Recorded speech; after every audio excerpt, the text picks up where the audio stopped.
매일 아침 책 읽기로 하루를 시작하는 행복 습관, 미라클 독서입니다. 오늘 함께 읽어볼 책은 경제학적 상상력, 경제학적 사고가 낯선 이들을 위한 경제학 원론 입문서. 오태민 지음 KD 북스에서 펴낸 책입니다. 들어가며 사고 체계를 확장하면 경제가 한눈에 보인다. 경제학 원론이란 미시경제와 거시경제의 기초적인 내용을 엮어 대학 과정에서 경제학 입문서로 활용하는 책이다. 오늘날에는 전 세계적으로 하버드 대학의 교수 그레고리 맨큐가 쓴 맨큐의 경제학이 가장 유명하지만 몇 년 전 타계한 미국의 경제학자이자 노벨상 수상자인 폴 사무엘슨이 1948년에 출판한 경제학이 가장 오랫동안 사랑받았던 경제학 원론 교과서로 알려져 있다. 이런 유명한 책들의 내용이 표준으로 자리 잡으면서 경제학 원론에 포함시키거나 생략하는 과정들에 대한 기준을 제시했고 결국 대학교 경제학 입문과정뿐 아니라 각종 경제학 시험의 범위들이 만들어졌다고 볼 수 있다. 필자가 경제학 원론을 위한 입문서를 쓰고 싶다는 마음을 먹은 때는 대학 신입생 시절 두꺼운 경제학 원론을 뒤적이며 중간고사, 기말고사를 준비할 때로 거슬러 올라갈지도 모른다. 그러나 실행계획을 짜기 시작한 건 7년 전 고등학교 1, 2학년을 가르치는 교실에서였다. 탄소 배출권 거래제도가 토론의 주제였는데 앞에 앉은 한 학생에게 무심코 물어보았다. 탄소 배출권을 국가 간에 거래하게 되면 어떤 나라가 사고 어떤 나라가 팔지? 부자 나라가 사고 가난한 나라가 팔아요. 우수한 학생들이 모이는 학교지만 질문을 던지면 그래도 좀 생각을 하고 시간을 끌다가 답을 한다. 그런데 그 학생은 한치의 주저함도 없었다. 좀 이상해서 뒤에 학생에게 물어보았는데 동일한 답이 나왔다. 그 뒤에도 그랬다. 다른 답을 생각하는 사람이 있으면 답해보자 라고 전체 학생에게 요구했지만 다른 답은 나오지 않았고 학생들은 강사가 당황하는 걸 이상하게 생각했다. 경제학 원론책은 두껍다. 보통 1000페이지가 넘는다. 그러나 경제학 원론을 공부하는 이들에게 부담을 주는 것은 두께 때문만은 아니다. 사고체계가 낯설기 때문에 그냥 읽어서는 소화하기가 어렵다. 다소 극단적인 언설일지 모르지만 경제학을 가르친 필자의 경험에 기초한 결론이다. 경제학은 누구에게나 낯설고 어색한 사고방식이다. 얼마나 낯선지 대학에서 경제학을 가르치는 사람들조차도 질문을 조금만 바꿔서 물어보면 아주 기초적인 경제 원리를 적용하는 문제에서도 오답을 말한다는 실험 결과가 있을 정도다. 일반인들은 말할 것도 없고 유명한 학자들도 경제학적으로는 유치한 수준에도 미치지 못하는 전제에 기초해야만 얻을 수 있는 주장을 당당하게 말하기도 한다. 국내에서만 100만 권이 넘게 팔려 저자가 연예인의 버금가는 대중적 인기까지 누리는 책 정의란 무엇인가의 앞부분에서 나오는 사례다. 이 책의 저자 마이클 샌델은 허리케인 카트리나로 피해를 입은 사람들에게 물품이나 호텔의 숙박비를 공급하며 폭리를 취하는 정치인들과 언론인들의 공분을 자아냈던 현상을 소개한다. 가격폭리 처벌법은 위급한 시기에 절박한 상황에 몰린 사람들의 주머니를 턴 악덕한 상인들의 부당한 이익을 환수하는 내용을 골자로 하는데 저자는 이 법을 옹호하는 쪽이 미덕을 선택하는 반면 이 법을 반대하는 쪽은 효율과 이익만을 강조한다는 식의 논지를 펴고 있다. 마이클 샌델은 사회적 관계의 기초로서 미덕을 강조하는 미덕주의자로서 좋은 것이 옳은 것보다 우선해야 한다고 말한다.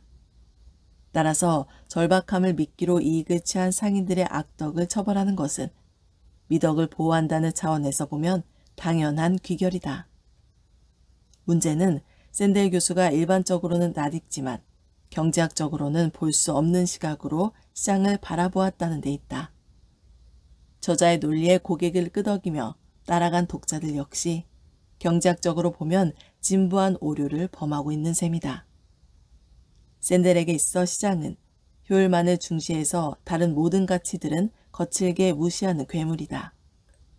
그러나 경제학자들이 보는 시장은 인간 사회의 복잡하고 추상적인 권리관계의 총체적 결과물이다. 추상적 권리의 구체적 번역이라고 할 수 있는데 경제학을 모르는 사람들은 종종 나는 경제학은 모르지만 그래도 이것 하나는 안다라는 관용구를 내세워 이 번역을 마음껏 오독해버린다. 폭풍이 휩쓸고 간 지역의 잠잘곳과 시원한 물을 제공하는 것은 무엇보다 중요하다. 그런데 자세히 들여다보면 하나로 보이는 미덕이 사실은 2개 이상의 미덕의 결합이라는 걸 어렵지 않게 알 수 있다. 불행하게도 이 미덕들은 서로 경쟁하거나 충돌한다. 어려움에 처한 사람에게 생필품을 싸게 공급하는 미덕과 신속하게 공급하는 미덕이 충돌한다. 샌델이 악덕이라고 주저없이 단정한 비싼 가격은 이 2가지 미덕의 충돌을 시장의 언어로 번역한 것이라고 이해할 수 있다. 샌델 교수가 독자에게 보여주고자 했던 것은 악덕과 미덕의 대립이었겠지만 돋보기를 들고 다시 들여다보면 각기 다른 미덕들 간의 충돌과 마찰을 발견할 뿐이다. 이 2가지 미덕은 정상적인 상황에서는 충돌하지 않는다. 필요한 생필품이 정상적인 가격으로 공급되는 것이야말로 정상적인 상황의 기본 구조이다. 그런데 어떤 재앙이 생필품을 저렴하고 신속하게 공급하는 시스템을 파괴해버리면 2가지 미덕은 날카롭게 대립하기 시작한다. 즉, 특수한 상황에서는 평소에 당연했던 미덕들이 서로 대립하는데 특수하다는 말 자체가 일상에서는 당연히 충족되어야 할 미덕이 서로 충돌하기 때문에 붙여진 이름이다. 비상 상황이라서 필수품의 가격이 높다라기보다는 필수품의 가격이 비상식적으로 높은 상황이 바로 비상 상황이라고 할 수 있다. 눈에 보이는 처참한 상황, 인명과 재산의 손실, 도로의 파괴 등등 참상을 시장은 필수품 가격의 비상식적인 폭등으로 표현하고 있는 셈이다. 미덕들의 충돌을 번역하는 시장의 능력을 파악하는 데 있어서는 200년 전 조선의 한 지식인이 오늘날 하버드의 유명 교수보다 더 낫다는 증거가 있다. 북학파의 거두 박지원의 아들이 쓴 과정록 나의 아버지 박지원에서 소개된 내용이다. 정조 시절 서울에 쌀이 모자라서 쌀값은 연일 폭등했다. 굶어 죽는 사람이 속출하는데도 일부 장사치들은 쌀값을 더 올렸다. 기회를 놓치지 않고 매점매석을 했기 때문이다. 백성들의 원성이 높았고 정조는 폭리를 취하는 장사치를 잡아 사형에 처하라는 지시를 한다. 모든 신하가 현명한 결정이라고 반겼다. 그러나 박지원은 반대 상소를 올린다. 박지원의 논리다. 서울에 가면 쌀값을 높게 받을 수 있다고 믿는 지방 사람들이 너도 나도 할 것 없이 쌀을 지고 서울로 몰려오고 있다. 한몫 챙기려고 쉬지도 않고 온다. 그런데 폭리를 취하는 장사치를 사형시키면 서울로 오는 쌀지게들이 모두 오던 길로 돌아간다. 그러면 지금보다 훨씬 더 많은 사람들이 기근에 죽어나갈 것이다. 당장 힘들어도 쌀값을 규제하면 더 큰 난리가 난다는 것이다.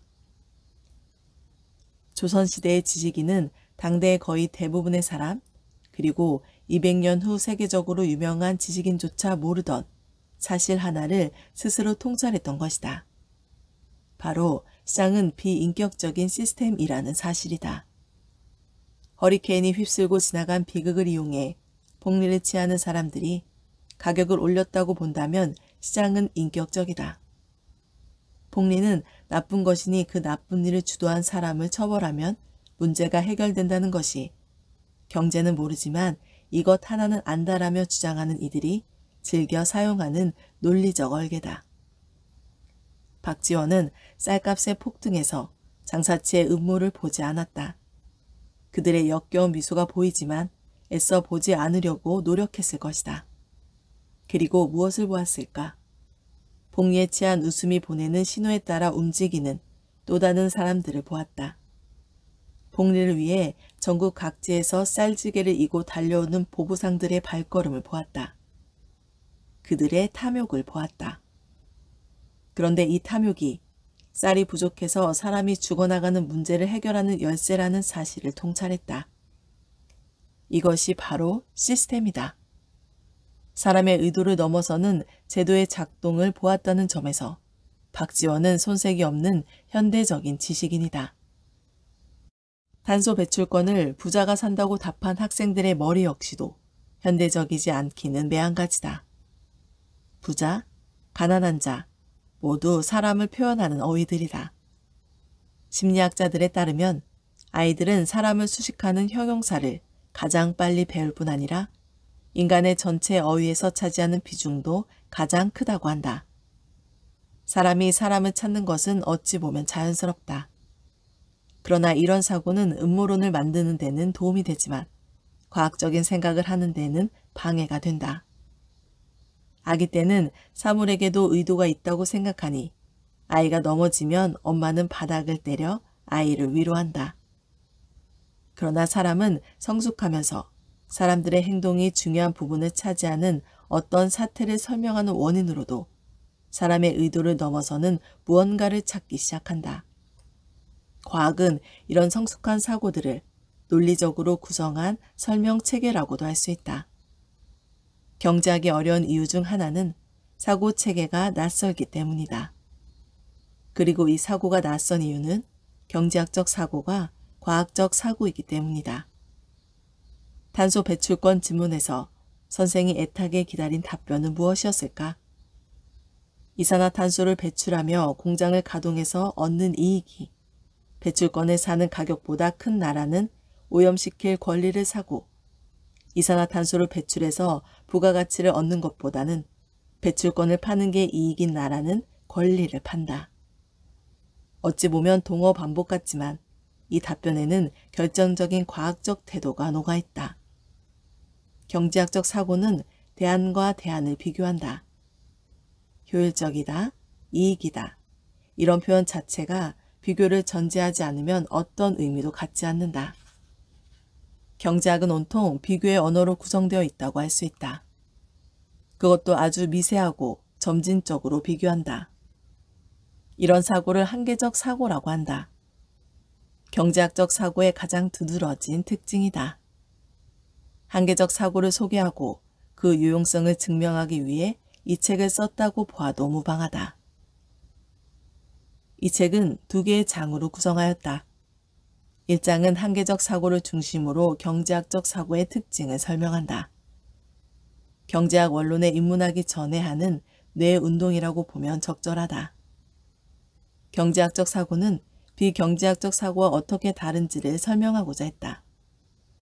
또한 경제학적 사고틀로 어디까지 설명할 수 있는지 그 한계를 가늠하기라도 하듯 겁없이 설명의 경계를 다양한 사회 현상까지 확장해 보았다.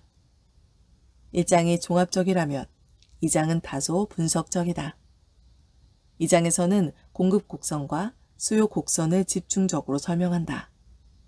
대중적인 경제학 서적은 하나같이 그래프 없는 경제학이라는 걸 내세운다. 그러나 경제학 원론에 입문하려면 어차피 몇 가지 그래프에 이골이 나야 한다. 경제학 원론의 그래프들은 시험 문제의 난이도를 위해서 만든 것이 아니다. 추상적인 개념을 구체적으로 이해하는 데 도움을 주고자 만든 것이다. 어찌하다 보니 경제학의 그래프가 경제학을 기피하게 하는 주범으로 꼽히게 되었지만 그래프는 한번 이해하면 기억의 저장고 역할을 한다는 점에서도 유용하다. 또한 그래프야말로 경제학을 가르치며 핏자가 터득한 노하우의 결집이라고 볼 수 있다. 이 책의 진정한 특징이 20여 개의 그래프에 녹아있다고 말하고 싶다.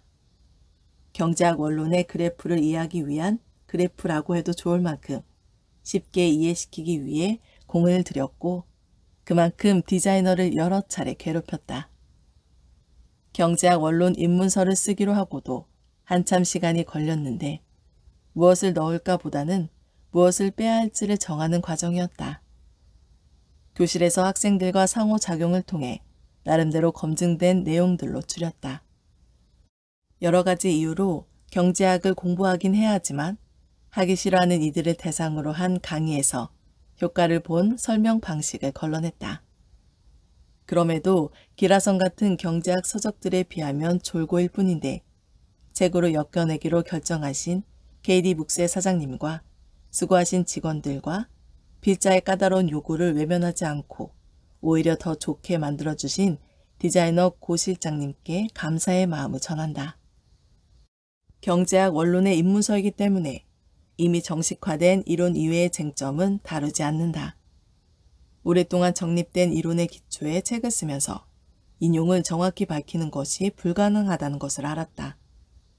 생각의 출처는 아마도 무수한 사람을 거쳐 결국 소수의 진정한 원류로 소급될 것 같긴 하다.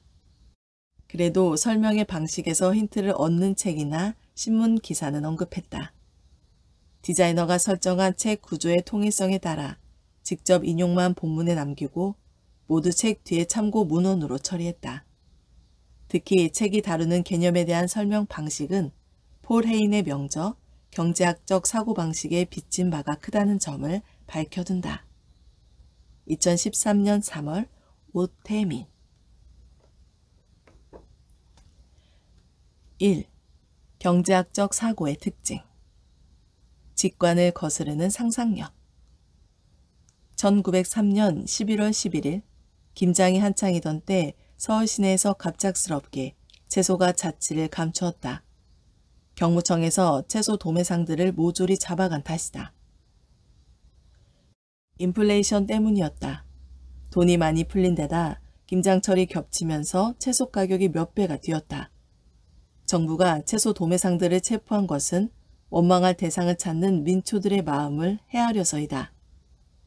100년 전에도 정부는 터무니없이 오른 가격에 화난 시민들을 달래는 방법으로 상인들을 처벌했다. 경제 원리를 조금만 알아도 이건 해결책이 아니라 그야말로 사태를 더욱 악화시키는 하책 중의 하책이라는 걸 짐작할 수 있다. 상인들이 숨어버리자 이제는 돈이 있어도 김장을 할 수 없게 되어버렸다. 그러나 인간의 본성은 거부하기 어려운 중력을 발휘한다. 강단에서는 정부의 과도한 개입을 비판하던 학자도 정부에만 입성하면 상인들을 탓하고 비인격적인 시장을 꾸짖기까지 한다. 어느 나라 어느 시대건 중개인들이나 투자자들이 민초들로부터 사랑받았던 일을 기억하기는 어렵다. 시장 경제에 비교적 오랫동안 익숙해 왔다는 미국도 예외가 아니어서 원자재나 곡물 가격이 폭등하고 나면 단기적 거래를 주도하던 중간 매매상들의 음모를 비난하는 여론이 비등하다. 문화를 초월하는 이런 보편성이야말로 반경제학적인 인간의 본성을 증명한다. 사람은 위험에 처하면 직관을 이용해서 순간적으로 위험을 회피한다. 직관은 재빠른 순간 판단을 가능하게 해주어서 생존을 돕는다. 그러나 직관은 종종 사실을 왜곡하거나 사실 파악에 무관심하다. 직관은 주로 위험 뒤에 숨은 의도에 관심이 많기 때문이다. 그래서 학자들은 직관을 동물의 이성이라고도 부른다. 한편 인간에게는 사물의 관계를 조리 있게 따져보는 이성도 있다. 이성은 사태 배후의 의도에 주목하는 대신 사물의 속성과 사물들 간의 연쇄적 관계를 통해 설명을 시도한다. 그래서 직관은 나쁜 일 배후에 있는 나쁜 사람을 찾는 데서 만족하는 반면 이성은 잘못된 일을 반복하지 않을 지혜를 구하는 데까지 사고의 영역을 확장한다. 직접적인 위험의 회피는 모든 생물체의 공통된 숙제이기 때문에 직관은 정도의 차이는 있을 망정 보편적인 능력이다.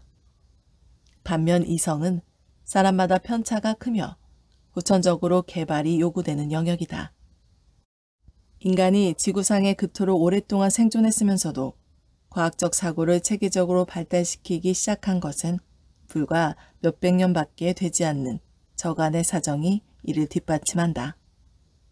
직관과 직관에 기초한 사유체계는 수천 년 전이나 오늘날이나 별 차이가 없으며 다양한 문명권에서 놀라울 만치 뚜렷한 유사성을 보여주는 데 비해 과학적 사고체계는 지중해 기독교 문명이라는 특수한 발원지를 갖고 있음도 이성의 비본능적 특성을 일부 설명한다. 경제학은 과학적 사고를 통해 사회의 여러 측면들을 살피는 학문이다. 경제학은 자연과학에서 찾아볼 수 있는 객관적, 계량적 특징을 독보적으로 갖고 있는 인문학이라는데 학자들 사이에 넓은 공감대가 존재한다. 그래서 직관이 별로 유용하지 않거나 오히려 방해가 된다. 경제학적 상상력을 시작하려면 직관이라는 스위치를 잠시 꺼두거나 감추어 놓을 필요가 있다. 이익 빼기 비용이라는 공식은 틀렸다. 대중들은 좋은 음악을 분별할 수 있을까? 전성기를 누리고 있다는 세계적인 연주자의 음악을 알아보는 안목이 있을까? 남들이 좋다고 말하니까 그렇게 생각하고 감상을 하는 것은 아닐까? 진지한 실험을 통해 이런 호기심을 풀고자 했던 한 기자와 신문사가 있었다. 워싱턴 포스트지는 2007년 당시 세계적으로 인기를 끌고 있던 바이올리니스트 조슈아 벨을 거리의 악사로 데뷔시켰다. 장소는 워싱턴 DC의 심장부에 위치한 랑팡 플라자. 우리나라로 따지면 강남의 코엑스몰과 같은 곳이다. 지하철과 연결된 지하 통로를 통해 직장인들은 자신의 사무실이 위치한 빌딩으로 들어갈 수 있다. 금요일 아침 8시를 전후하여 조슈아 벨은 45분 동안 출근하는 사람들 앞에서 공연했다. 그는 클래식계의 슈퍼스타다.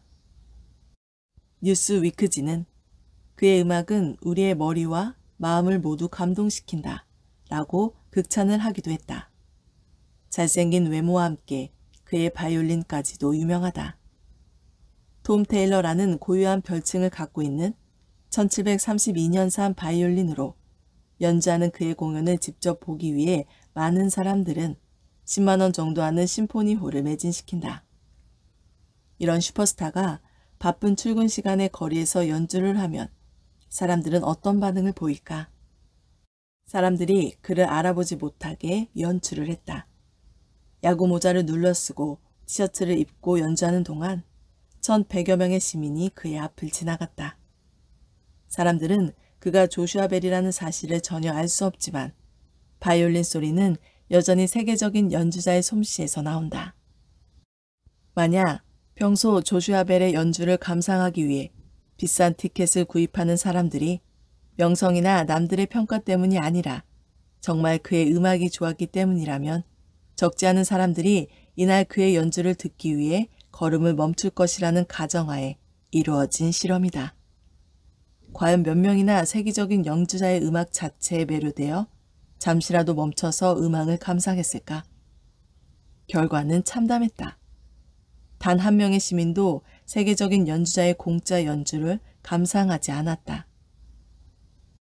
이날 실험을 기록한 동영상에는 한 명의 동양계 여성이 조슈아 벨의 연주를 끝까지 듣고 있다가 연주가 끝나자마자 박수를 치면서 다가오는 모습이 담겨 있다.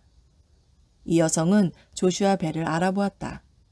실험의 취지에 어긋나서인지 기자는 이 여성을 무시하고 단 한 명의 관객도 없었다는 기사를 올렸다. 시민들 중 몇 명이 그 옆에 놓였던 바구니에 담긴 3달러와 몇 개의 동전만이 이 훌륭한 연주에 대한 보상의 전부였다. 실험이 있기 불과 4일 전 조슈아 벨은 보스턴 심포니홀을 매진시켰다고 한다. 현대인들은 음악을 감상할 줄 모른다. 그들은 단지 남들이 좋다는 음악만을 감상하면서 자신의 음악적 안목도 높다는 만족감을 얻기 위해 돈을 지불할 뿐이다. 워싱턴 포스트지는 이렇게 결론을 지었다. 게다가 기자는 연주를 그냥 지나쳐서 맞은편에 위치한 카페테리아로 아침을 먹기 위해 들어가 버린 시민들을 꼬집어 기사 제목으로 돼지들의 아침 밥상에 던져진 진주라는 제목을 달았다. 돼지 우리에 던져진 진주는 성경에 나오는 표현으로 가치를 알아볼 수 없는 돼지에게 좋은 것을 주는 것처럼 헛된 일이라는 뜻이다. 마음속의 경제학. 누구나 직관적으로 믿고 있는 경제적인 판단 기준은 경제학적 사고를 가로막을 때가 많다. 조슈아 벨의 실험을 주관한 기자와 신문사도 상식적인 원리를 활용했는데 안타깝게도 유아용 공식을 사용해 잘못된 결론을 유도하고 말았다. 이익 빼기 비용은 0보다 크다. 기자의 마음속에 있는 경제 공식이다. 어떤 선택의 상황에서 이익에서 비용을 뺀 값이 0보다 크다면, 즉 이익이 비용보다 크다면 하는 것이 경제적이고 그렇지 않다면 선택하지 말아야 한다. 조슈아 벨의 실험에서 찾고 있는 엑스맨은 음악적 안목이 높은 사람이다. 그는 평소에 조슈아 벨처럼 유명한 클래식 연주자의 유료 공연을 예매해서 지인들과 함께 감상하러 간다. 남들의 평가나 시선을 의식해서가 아니라 진정으로 음악의 가치를 두기 때문이다. 그런 그가 바쁜 아침에 출근을 하고 있다. 아침 회의를 준비하기에는 조금 시간이 남아서 카페테리아에 들러 베이글과 커피를 먹으며 조간신문을 훑는 여유를 즐길 계산이었다. 그런 그의 귓전에 훌륭한 연주가 들어온다. 길거리 악사에게서는 좀처럼 느낄 수 없는 한 단계 높은 수준의 음악이다. 주말에 심포니홀을 찾아야 들을 수 있는 감동이 밀려온다. 연주를 듣고 싶지만 포기해야 할 일이 있다. 회의에 늦을 수 없으니 모닝커피와 조간신문을 읽는 여유를 대가로 지불해야 한다. 엑스맨의 계산은 이렇다. 이익, 훌륭한 음악의 감상으로 얻는 만족 빼기 비용, 아침을 포기하는 고통. 음악의 조예가 깊은 엑스맨이라면 당연히 이 값은 0보다 훨씬 클 것이다. 그날 아침 랑팡 플라자를 스쳐간 천여 명의 워싱턴 시민들 중에 이런 엑스맨이 있었더라면 바쁜 걸음을 멈추고 연주를 감상했던 시민을 한 명이라도 관찰할 수 있었어야 한다. 즉, 1000명의 시민 중에는 좋은 연주를 듣고 얻는 만족감이 아침을 포기하는 고통을 능가하는 음악 애호가가 없었다는 말이다. 1000여 명의 시민 중에 그러니까 한 명도 없었다는 뜻이니 여기서 한 발만 더 나아가자면 주말에 심포니오를 매진시키면서 연미복을 입은 조슈아 벨의 공연을 감상하는 이들 중에도 진정한 음악 애호가는 드물다는 결론에도 이를 수 있다. 오늘 미라클 독서는 여기까지 읽도록 하겠습니다. 오늘도 감사합니다.